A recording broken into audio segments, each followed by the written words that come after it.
Hi, this is Christy Ross, and I will be interviewing the COO and President of Cummins International, Tom Lineberger. Tom, thank you for joining me today. I really appreciate you taking the time to do this. Oh, no problem. Thank you for having me. Yeah, I know we've met briefly at a banquet before in the Columbus area for one of the many community dinners and nonprofits that go on. And how have you been since then? How is your family? Pretty good. We're getting ready for the holiday season and enjoying our time together. We'll all be back in Columbus for the holidays. So that's something that's really exciting to me just because I've been traveling so much lately for work to just kind of come back to Indiana and spend that time together. How have you been since our last meeting? I'm doing great, yeah. I really enjoyed that dinner we got to enjoy together with your family. That was great meeting them. I'm excited I get to go home over the holidays. That'll be really nice. Definitely. Yeah, well, thank you for taking the time again just to sit with me. I'm going to kind of take some notes throughout this interview. I really appreciate you taking the time to do this. So I'm going to ask you a few questions just about how you got involved with Cummins and then all the growth that I hear is going to be happening in the next few months and years. So really exciting things. So Tom, will you just tell me a little bit about how long you've been with the company and how you started with Cummins? Well, as you know, I've been with this since I'm from Indiana. I've been with this company for quite some time. It's probably been roughly 20 years now. So this is pretty much the only thing I know is all about Cummins and our diesel and high-powered engines. And so I started learning about this company through their community programs. I was an intern during high school, so I kind of already started having that exposure from a really young age. And then once I went into college, I gained that experience with engineering and got some of the jobs in some auto companies up in Michigan. And then after I'd been working for those for a few years, I decided that it was about time I made my way back down to Indiana, be with my family, be in the community I grew up in. And so Cummins had a job available for me, and I took it, and I've been here ever since. And so I just have been very fortunate to even been given the role as president and COO. That's excellent. Wow, I didn't realize that you grew up an intern. That's so cool just to see how you've grown with the company. And you talked a little bit about the community. What specific things does Cummins do within the community? So we have a lot of different initiatives that we do, as I'm sure you've kind of heard a little bit at our banquet that we went to, is that we're very involved in the fine arts and local architecture and just trying to grow the town in order to make it the best that it can be wherever our manufacturing sites are.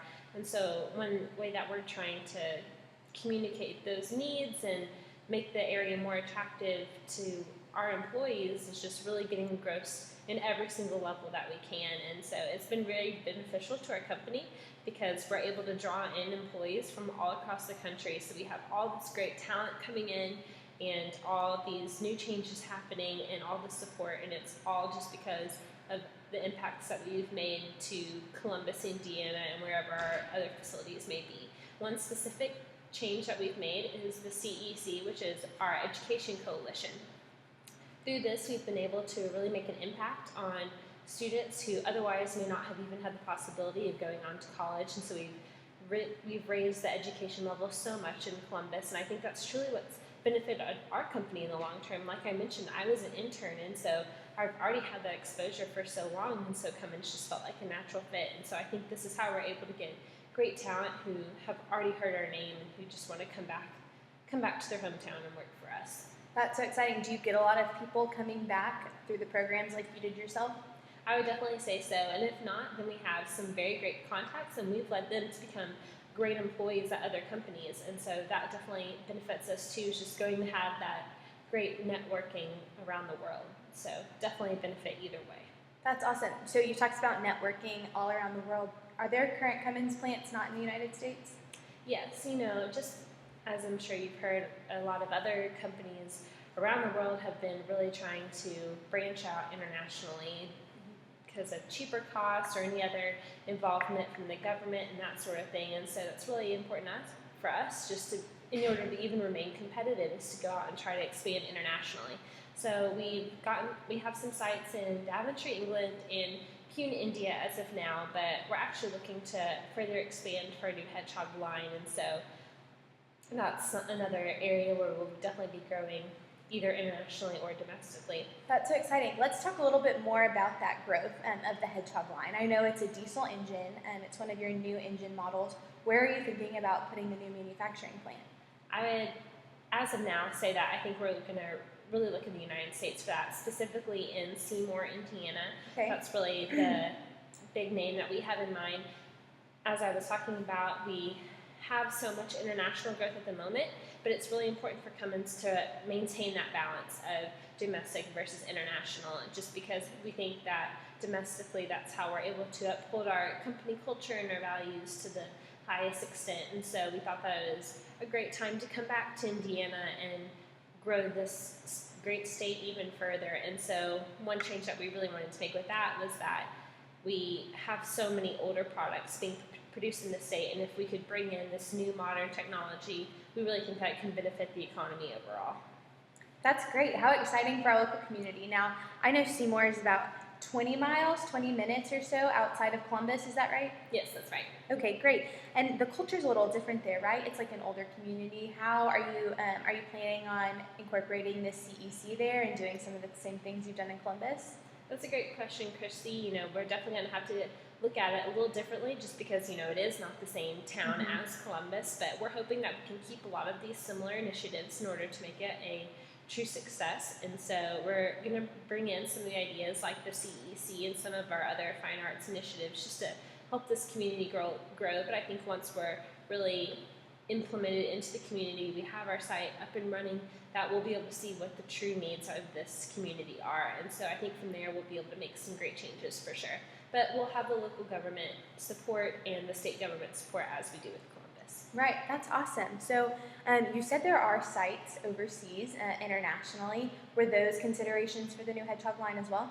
Yes, they were, and like I kind of mentioned, some of the reasons that we didn't go with these sites was just because we wanted to maintain that balance, and we hadn't built anything recently in Indiana, but we were considering Daventry, England, and Pune, India, because of their development that is already going on and some of the benefits there. So I guess one of the benefits you could say is that India had a lot cheaper costs, and the government was giving us tax breaks. So that was something that was definitely very attractive to us. And then Daventry, England is our headquarters for diesel engines, so that was also an area where there's a lot of great talent and a lot of great experience already going on, so it's definitely a plus in that regard. That's great. Wow, I'm so excited that it looks like y'all are going with Seymour. That obviously I can tell you put a lot of time and thought into it, and I'm really appreciative, as I'm sure this community will be, for new growth. That's really, really exciting. We're just excited about it, as we hope that they are. So definitely everybody's really excited to have a new site back home. And like you said, it's only 20 minutes, so we can just drive up that way and make sure that it's going on, as opposed to having to fly 18 hours or so in order to keep up with the progress. So. Definitely. As a local rep for Indiana University, what can you tell future employers if our students are looking to work for Cummins one day?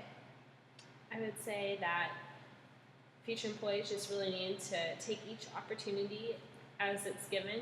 I really wanted to make the most of each experience I had, even from a very early age, and I think that's what's gotten me to that point. And so, especially if you're flexible, looking to travel internationally or to help in the development stage, that's an area where growing companies are really in need of right now. And so I think we can definitely look for some new local talent who have a very high initiative and wanting to help out in that regard. Great. Thank you so much, Tom, for taking the time to speak with me. I really appreciate it. No problem. Thank